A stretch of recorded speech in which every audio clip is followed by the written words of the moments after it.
Welcome to an academy. Let's crack UP exams. I'm Sheena Noreen Zaidi from Lucknow. आज की class में हम लोग स्पॉटिंग एरर्स के कुछ क्वेश्चंस डिस्कस करेंगे। और जैसे कि डिफरेंट एग्जाम्स में आते हैं ग्रामर के सवाल के एक सेंटेंस दिया होता है, आपको बताना होता है कि किस पार्ट में मिस्टेक है।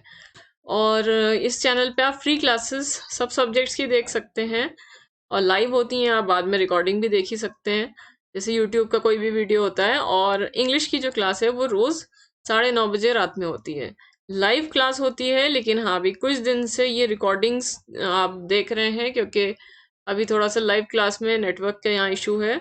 कहीं बाहर है जो पुराने स्टूडेंट्स, उनको तो पता ही है, तो बाहर से यहाँ पे नेटवर्क इशू की वजह से लाइव नहीं हो पा रही। लेकिन 7 अप्रैल से ये सब नॉर्मल हो जाएंगी लाइव क्लासेस। और अन अकेडमी लर्निंग ऐप पे भी फ्री क्लासेस होते हैं, पेड बैच भी है, वहाँ पे भी आप देख सकते हैं। उनके बारे में भी थोड़ी जानकारी। जो पेड बैच है वो प्लस नाम से चलता है ऐप पे। उसमें आपको, क्योंकि ऑनलाइन टीचिंग है तो वो तो ऑब्वियस चीज़ है कि आप घर पे कहीं से भी आप बैठ के पढ़ सकते हैं आराम से। इंडिया भर के टीचर्स, टॉप एजुकेटर्स बहुत सारे अन अकेडमी से जुड़े हुए हैं, बहुत एक्सपीरियंस एजुकेटर्स हैं, उनसे आप पढ़ेंगे। इसमें हर तरह के कोर्सेज चल रहे हैं और उन कोर्सेज को डिटेल में पढ़ाया जाता है। एग्जॉस्टिव कवरेज ऑफ सिलेबस, पूरा पूरा सिलेबस हर सब्जेक्ट का कवर होता है। और आप कोई भी प्लस का सब्सक्रिप्शन लेंगे, पेड बैच ज्वाइन करेंगे, तो आपको सारे सब्जेक्ट्स उसमें पढ़ने को मिलेंगे। उनके कॉन्सेप्ट होगा, थ्योरी, और साथ में प्रैक्टिस के लिए टेस्ट सीरीज, क्विजेस, ये सब लगातार चलते रहेंगे। डाउट क्लियरिंग सेशंस होंगे, कंप्लीट तैयारी आपकी होगी। स्टडी मटेरियल भी मिलेगा आपको पीडीएफ फॉर्म में, आंसर राइटिंग सेशंस अलग से होंगे, और मेंटरशिप और गाइडेंस आपको मिलेगी। तो आपको ये सारे एजुकेटर्स गाइड करेंगे। अब इंटरेक्टिव क्लासेस होती हैं, उनको आप अटेंड करेंगे। और पेड बैच में टारगेट बैचेस होते हैं। जैसे आप प्लस का सब्सक्रिप्शन लें, आप यूपी के एग्जाम्स की तैयारी कर रहे हो, तो आप UP PSC and UP triple SC का सब्सक्रिप्शन लेंगे, तो उसमें आपके सारे यूपी के एग्जाम्स कवर हो जाएंगे। जैसे एक टारगेट बैच है लक्ष्य, यूपी पीएससी अपर सबॉर्डिनेट का, ये फाउंडेशन बैच है, 31 मार्च को स्टार्ट हुआ, 30 जनवरी नेक्स्ट ईयर तक चलेगा। ये एक्सपीरियंस टीचर्स इससे जुड़े हुए हैं, इनके सब्जेक्ट दिए हुए हैं और इनके नाम है, आप इनसे भी सर्च कर सकते हैं इनको ऐप पे। फिर एक है लक्ष्य यूपीपीएससी 2022 का बैच, ये 12 महीने का प्रीलिम्स प्लस मेंस का बैच है। 1 अप्रैल को स्टार्ट हुआ और ये टीचर्स इससे जुड़े हुए हैं। 12 मंथ्स का है। फास्ट ट्रैक रिविजन कोर्स एक है 60 डेज का, 2 अप्रैल स्टार्टिंग डेट है और 6 जून तक चलेगा। ये टीचर्स साथ में दिए हैं, कौन पढ़ाएंगे आपको। फास्ट ट्रैक रिविजन का एक कोर्स है, ये सीसैट का बैच, 60 डेज में 2 अप्रैल को स्टार्ट हुआ, 30 मई तक चलेगा। ये टीचर्स इसमें हैं। और यूपी का जैसे बताया कि आप सब्सक्रिप्शन लेंगे तो उसमें सारे एग्जाम्स कवर होंगे। ये सारी जैसे लिस्ट दी है, जितने भी एग्जाम्स स्टेट गवर्नमेंट कराती है सब इसमें आ जाएंगे। एक सब्सक्रिप्शन से सारे एग्जाम्स आपके कवर होंगे। और आप कोई भी कोर्स ज्वाइन करें, वो सब तरह के कोर्सेज अवेलेबल हैं अन अकेडमी पे। और कोई भी ज्वाइन करने पे आपको डिस्काउंट मिलता है 10% का।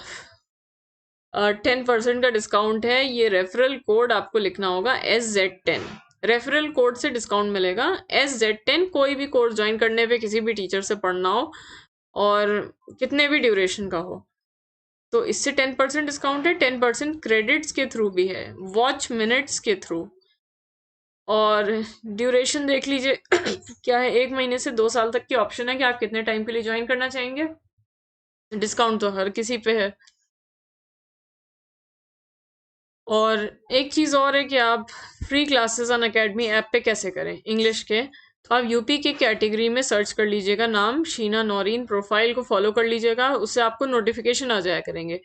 1:30 बजे क्लास एक होती होती है, 5:30 बजे एक फ्री क्लास होती है, और 9:30 बजे तो यहाँ पे यूट्यूब पे होती है। ये सारी लाइव क्लासेस हैं। लेकिन जैसे कि बताया, अभी कुछ दिन से डिस्टरबेंस चल रहा है। ये 7 अप्रैल से सब नॉर्मल क्लासेस होंगी, तो ये टाइमिंग्स रहेंगी। बस 7 कुछ दिन की प्रॉब्लम ये है। और आप लोग कोऑपरेट भी कर रहे हैं थोड़ा स्टूडेंट्स, और नहीं भी देख पा रहे हैं, आप लोगों के मैसेज भी आ रहे हैं कि क्लासेस आपकी हो नहीं रही हैं। वो हो रही है, यूट्यूब की सिर्फ हो रही है, वो भी रिकॉर्डिंग। लेकिन लाइव क्लास की बात अलग होती है, तो लाइव होगी लेकिन कुछ टाइम बस लगेगा। ये चैनल आप सब्सक्राइब कर लें, बेल आइकन हिट कर लीजिएगा, यहाँ पे भी नोटिफिकेशन आ जाएंगे यूट्यूब के। और जल्दी पेड बैच भी स्टार्ट होगा 20 अप्रैल से। तो स्पॉटिंग एरर्स के क्वेश्चन स्टार्ट करते हैं। एक बार चेक कर ले, रिकॉर्डिंग है ये, लाइव क्लास नहीं है, तो इसको देख ले एक बार कि रिकॉर्ड हो भी रहा है या नहीं। थोड़ा कहीं बीच में बाद में पता चले कि रिकॉर्डिंग ही नहीं हो रही थी। चलिए ठीक है, हो रहा है।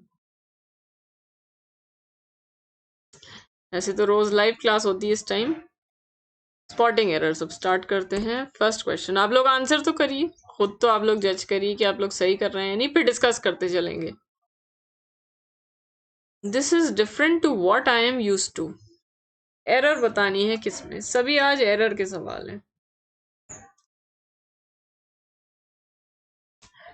किस पार्ट में गलती है, कोई गलती ना हो तो नो एरर।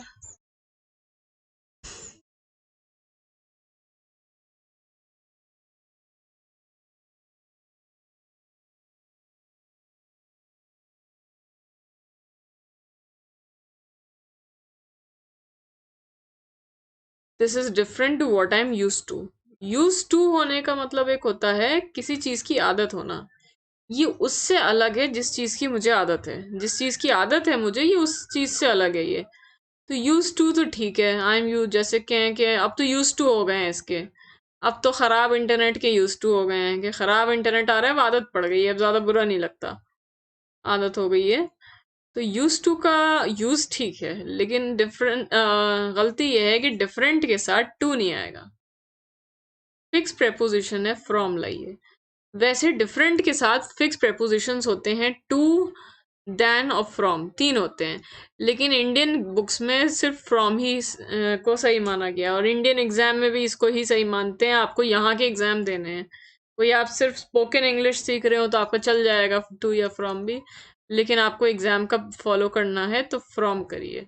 और इसको बार बार बोला है कि ये जो फिक्स प्रेपोजिशन है वो आपको याद ही करने पड़ेंगे, उसका कोई विकल्प नहीं है, याद करना होगा। तो जो बहुत सारे होते हैं, लेकिन जो इंपॉर्टेंट है बस वो याद रखिए, और ज्यादा टेंशन ना लीजिए। जितने क्लास में होते जा रहे हैं ये भर बार बोला है कि आप उसको हाईलाइट करके लिख लिया करिए। ये नहीं कि सिर्फ हाँ चलो एक बार आंसर दे दिया। इसको जहां पे भी आप नोट करते हो, नोट्स बनाते हो, इसको लिख लीजिए कुछ ब्लॉक ब्लॉक करके, किसी तरह भी हाईलाइटर से हाईलाइट कर लीजिए कि आप कुछ भी पढ़ें तो उस पर नजर पड़ती रहेगी तो याद हो जाएगा। एक बार याद, एक बार पढ़ने से तो होगा नहीं, बार बार आपकी नजर पड़ी तो ज्यादा टाइम भी नहीं लगता और याद हो जाता है। नेक्स्ट, जो क्लास में हो रहे हैं वही बस काफी है, उससे ज्यादा की जरूरत नहीं है। The spread of COVID-19 by those who do not show symptoms of being infected appear to be rare. COVID-19 की तो वापसी हो ही गई है, तो सेंटेंसेस में भी वापसी हो गई है।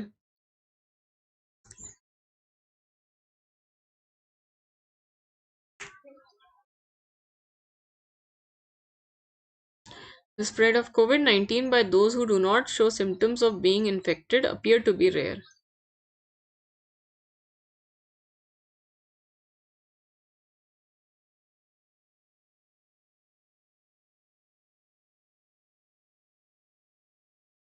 अब कोविड-19 के बारे में इतना सुनते रहते हैं, इतना पता है कि दोनों तरह के होते हैं कि सिम्टम्स हो या ना भी हो।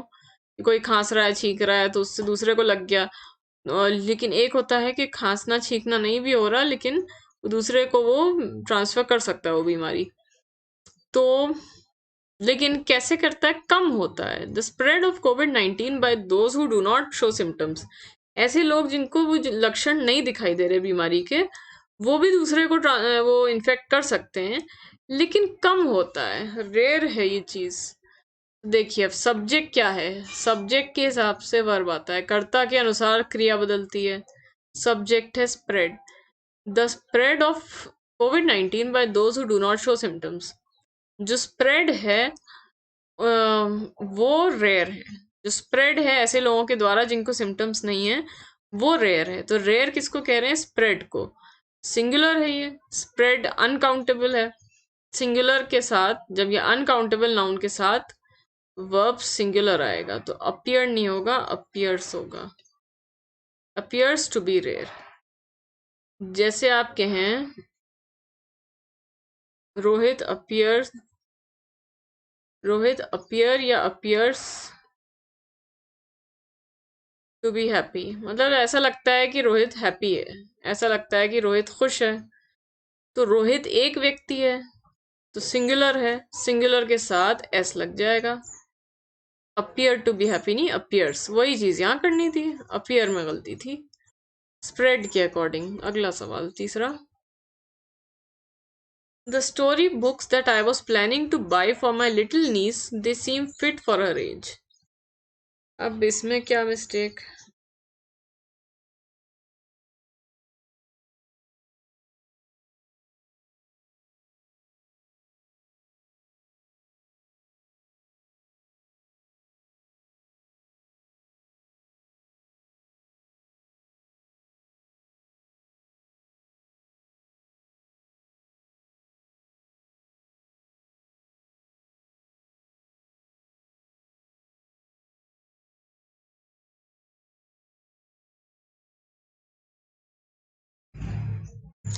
The story books that I was planning to buy for my gneiss.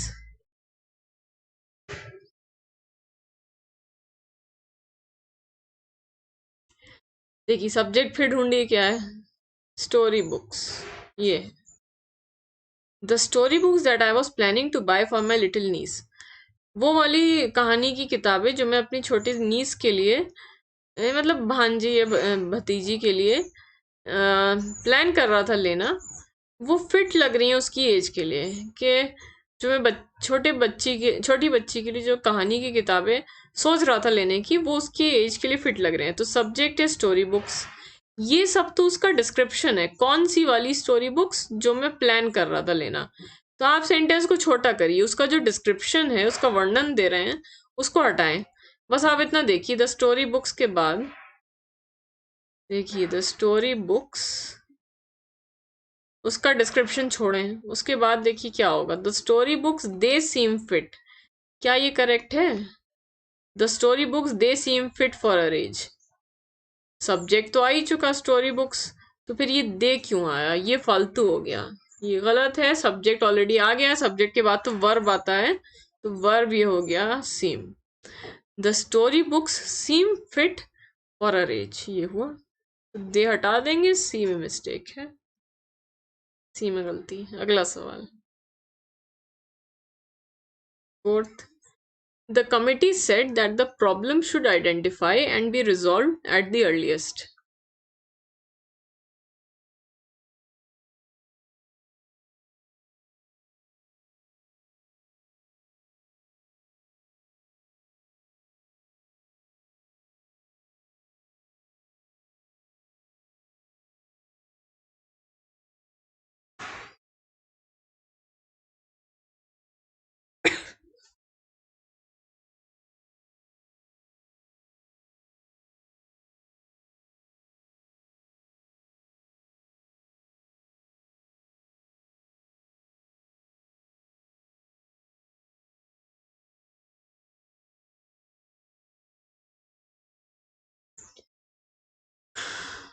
The committee said that the problem should identify.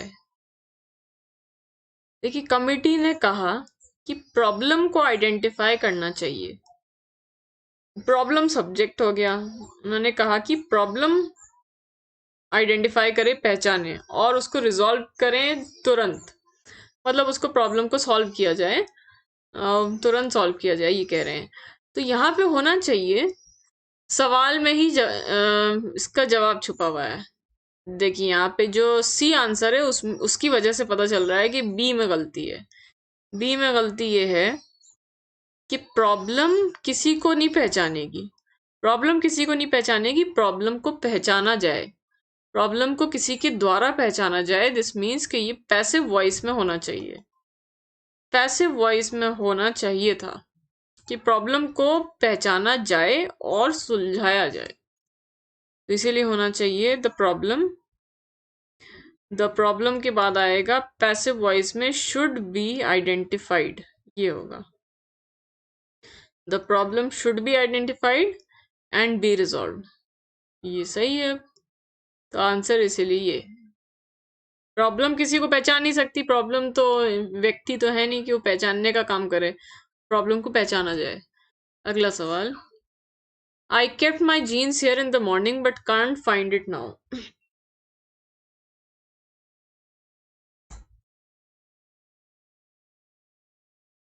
अच्छा, बीच में एक चीज बताई थी कि जो रेफरल कोड होता है वो जिसे डिस्काउंट मिलता है वो चेंज हो गया था। पहले से कुछ और चल रहा था, बीच में कुछ प्रॉब्लम हुई थी टेक्निकल, उसकी वजह से पुराना कोड काम नहीं कर रहा था। लेकिन अब वापस जो ओरिजिनल कोड था वही यूज होगा। SZ10 बीच वाला जो था वो भी यूज हो सकता है, अगर आपको वही याद रह जाए। वही उसको फिर से लिख नहीं रहे क्योंकि फिर तो दो दो में कंफ्यूज होंगे, लेकिन SZ10 एडमिशन लेना हो तो आप इसका इस्तेमाल कर सकते हैं। शीना जैदी और 10% का डिस्काउंट मिलता है। अब इसमें एरर बताइए, kept my jeans here in the morning but can't find it now.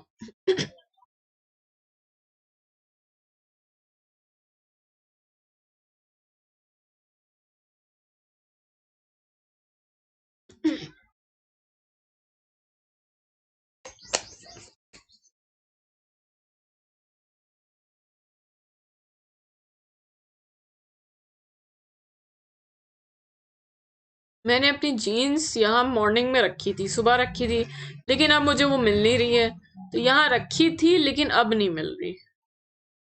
तो गलती यहाँ पे ये है कि जीन्स का एक रूल पढ़ते हैं, जीन्स का भी एक रूल है, नाउन के चैप्टर में आता है।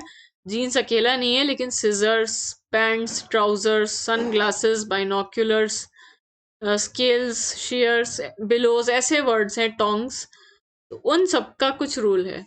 सब वर्ड्स के साथ लास्ट में एस आ रहा है, पैंट्स, पैंटलून्स, ये सब में एस लास्ट में आ रहा है। और उनके साथ अगर गिना जाए, वो उनकी गिनती की जाए तो पेयर वर्ड यूज किया जाता है। जैसे वन पेयर ऑफ सिजर्स, एक कैंची कहनी है तो इंग्लिश में वन सिजर्स नहीं कह सकते, वन पेयर ऑफ सिजर्स कहेंगे, वो वाला रूल है। अगर आप गिनती कर रहे हैं, गिनती नहीं कर रहे तो कोई बात नहीं, यहाँ पे आप गिन नहीं रहे, बस कह रहे हैं कि जीन्स रखी थी यहाँ, ये नहीं बता रहे कि एक जीन्स थी या दो थी, कितनी थी, तो कुछ नहीं बता रहे। तो यहाँ पे जीन्स आया, वो तो ठीक है, मैंने अपनी जीन्स यहाँ रखी नहीं सुबह, but I can't find it now. अब एक और चीज इसमें थी, ये जो वर्ड्स हैं सारे, जीन्स, पैंट्स, ट्राउजर्स, इन सबके साथ प्लूरल वर्ब आएगा। जैसे scissor, my scissors are kept here, is नहीं होगा, प्लूरल फॉर्म में एस लगा है तो सबको प्लूरल में लेंगे, और प्लूरल में लेंगे मतलब है कि इट नहीं होगा। इट तो एक चीज के लिए आता है, सिंगुलर के लिए, इट का प्लूरल हो जाएगा दे, देम हो जाएगा, but I can't find them now. लेकिन अब मुझे वो नहीं मिल रही है, तो देम जो है वो व्यक्ति के लिए तो आता ही है, लेकिन निर्जीव के लिए भी आता है, तो प्लूरल फॉर्म में देम हो जाएगा जीन्स की वजह से, इसलिए आंसर सी हुआ। अगला सवाल।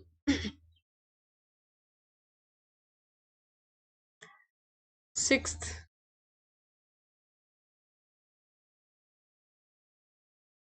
a three judges bench issued some directions which are being discussed by these law students.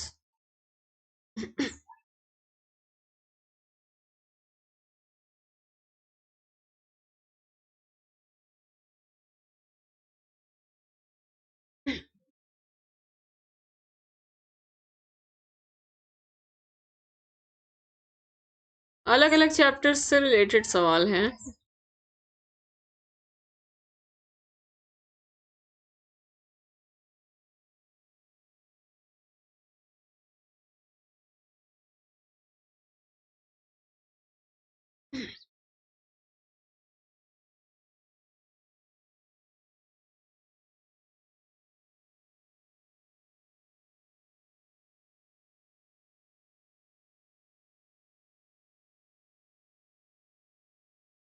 ये वाला जो रूल है वो नाउन चैप्टर से है। नाउन की कुछ चीजें, तीन चार चीजें जो मैक्सिमम पूछी जाती हैं उनमें से। देखिए, थ्री जजेस बेंच इशूड सम डायरेक्शंस, तीन जजेस की बेंच थी, उसने कुछ डायरेक्शंस दिए और जिनको डिस्कस किया जा रहा है इन लॉ स्टूडेंट्स के द्वारा। तो अब यहाँ पे रूल है, plural number plus noun one plus noun two. Plural number के बाद नाउन वन और नाउन टू, मतलब इसका ये हुआ, एन मतलब नाउन है। अगर कोई प्लूरल नंबर दिया है और उसके बाद लगातार दो नाउन्स आ रहे हैं, तो फिर जो पहला नाउन होगा उसको सिंगुलर फॉर्म में रखना है। ये प्लूरल नंबर के बाद है लेकिन फिर भी सिंगुलर में आएगा। तो देखिए वही रूल है, प्लूरल नंबर हो गया। फिर ये नाउन 1 है, बेंच नाउन 2, लगातार 2 नाउन्स आ रहे हैं। तो इसीलिए जो पहला नाउन है ये सिंगुलर, ये होगा अ 3 जज बेंच। अ 3 जज बेंच इस तरह का आ जाएगा और बीच में हाइफन भी आएगा। हाइफन ये जो छोटा सा डैश है ये भी जरूर ये भी होगा, तो वो तो सही दिया ही है, इसलिए अ 3 जज बेंच इतना करना था। ए में मिस्टेक थी। Next question, 7th। After weeks of lockdown, she really wanted to go to the temple and pray for the safety of her family.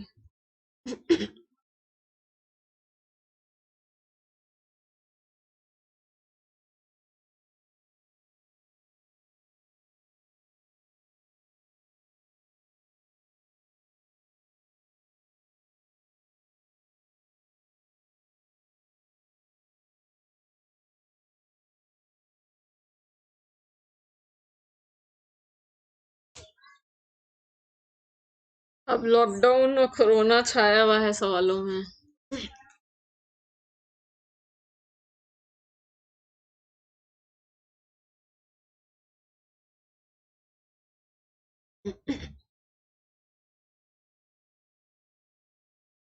After weeks of lockdown, she really wanted to go to the temple and pray for the safety of her family.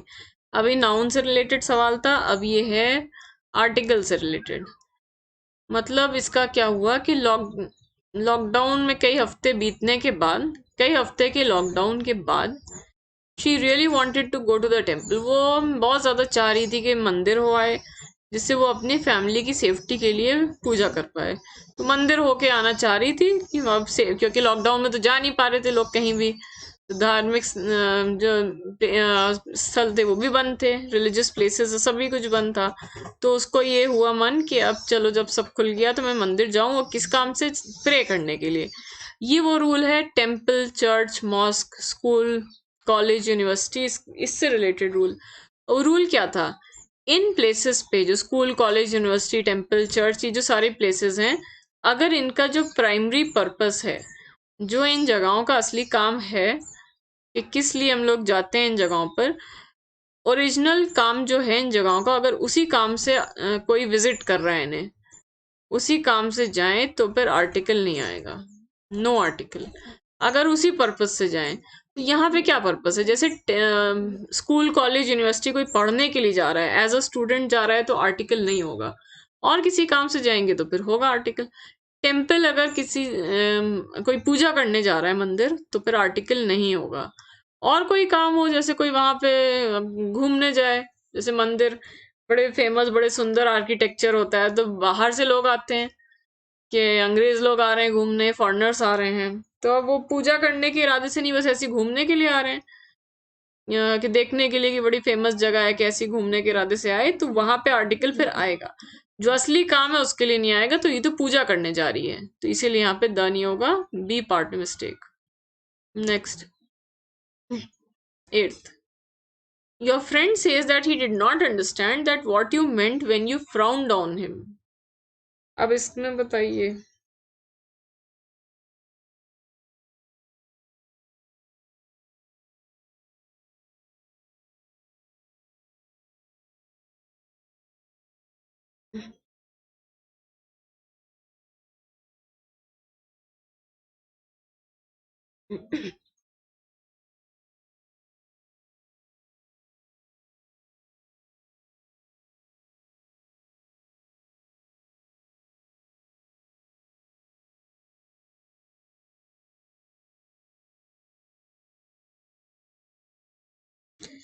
बड़े background में आवाजें भी आप लोगों को शायद आ रही हों। कल ही बताया था ये जगह नेचर के करीब है, तो सब तरह की चिड़िया भी आती हैं यहाँ।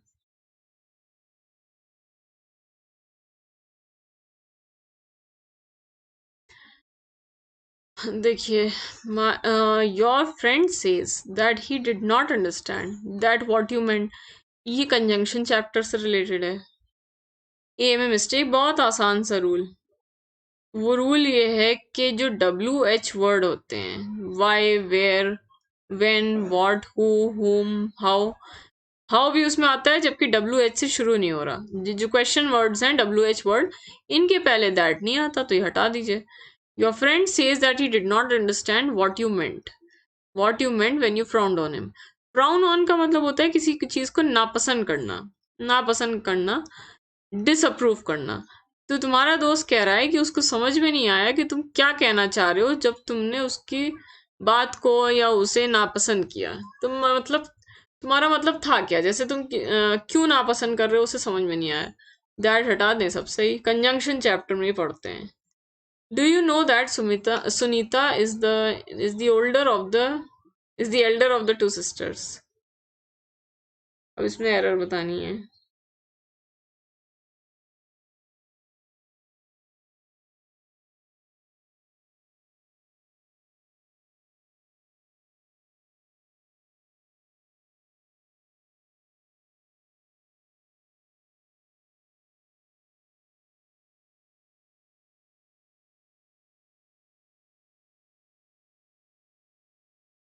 वैसे ही क्लास जो 9:30 पे है यूट्यूब की, ये 1 घंटे से थोड़ा ऊपर ही होती है लाइव क्लास।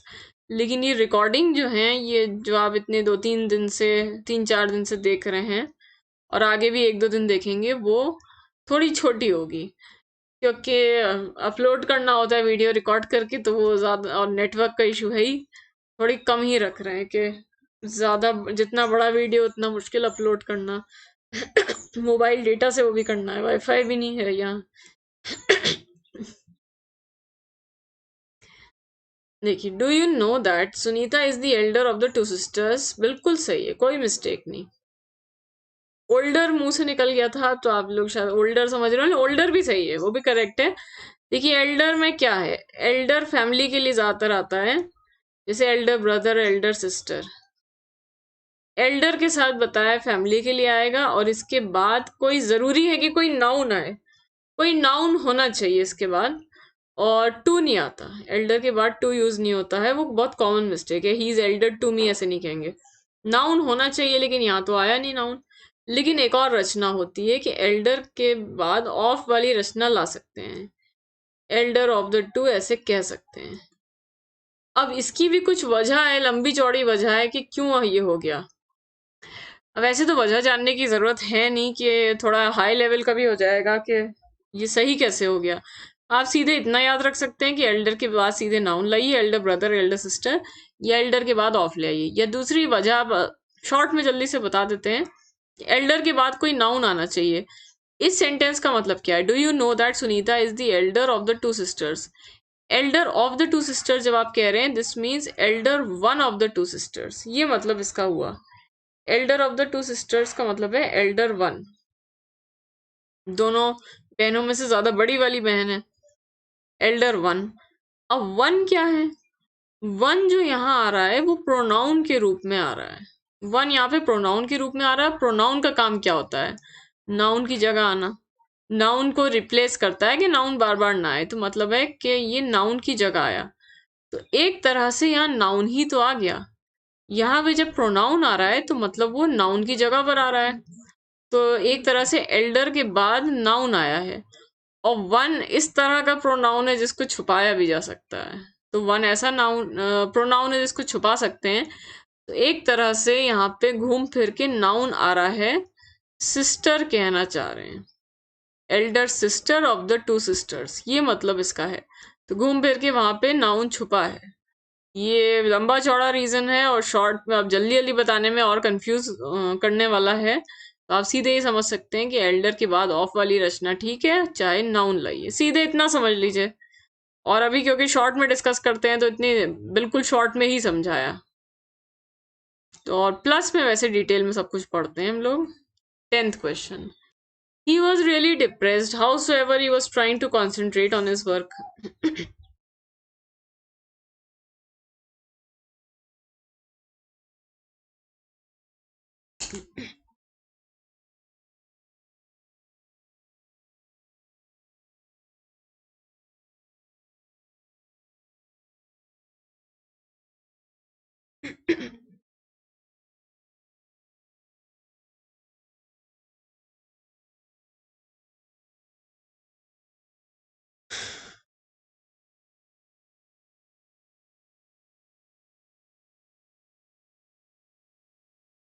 अब ये एडवर्ब चैप्टर से रिलेटेड है, डिफरेंट चैप्टर से हैं सवाल।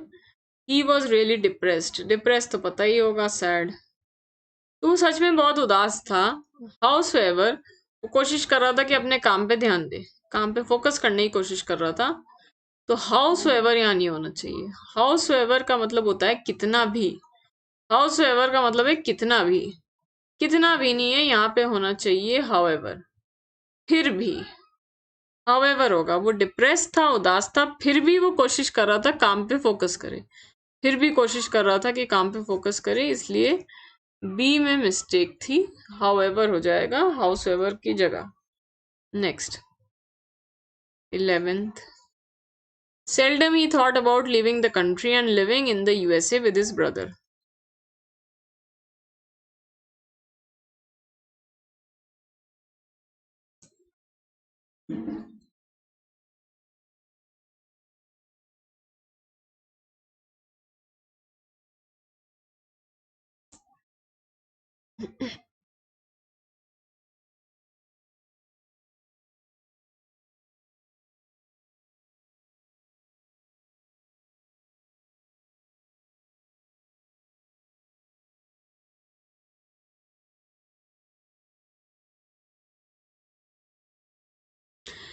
He seldom he thought about leaving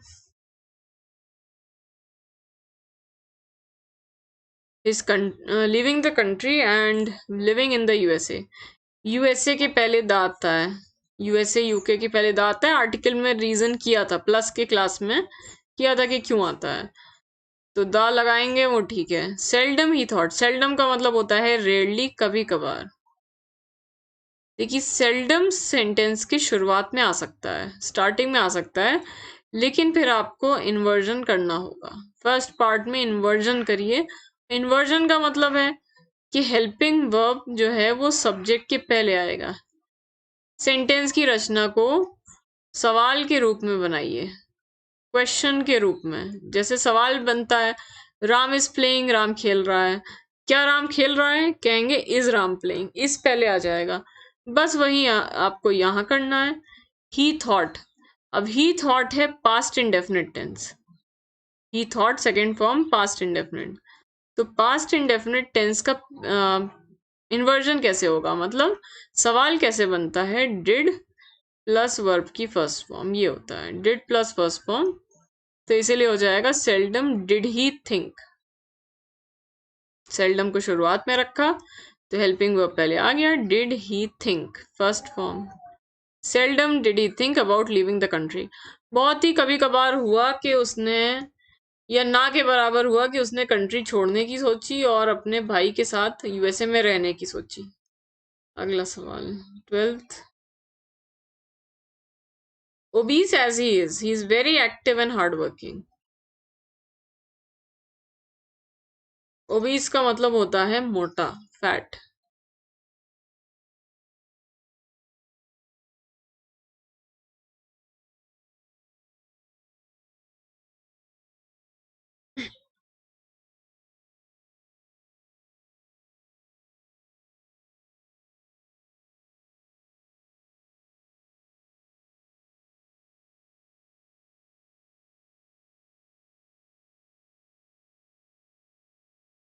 obese as he is.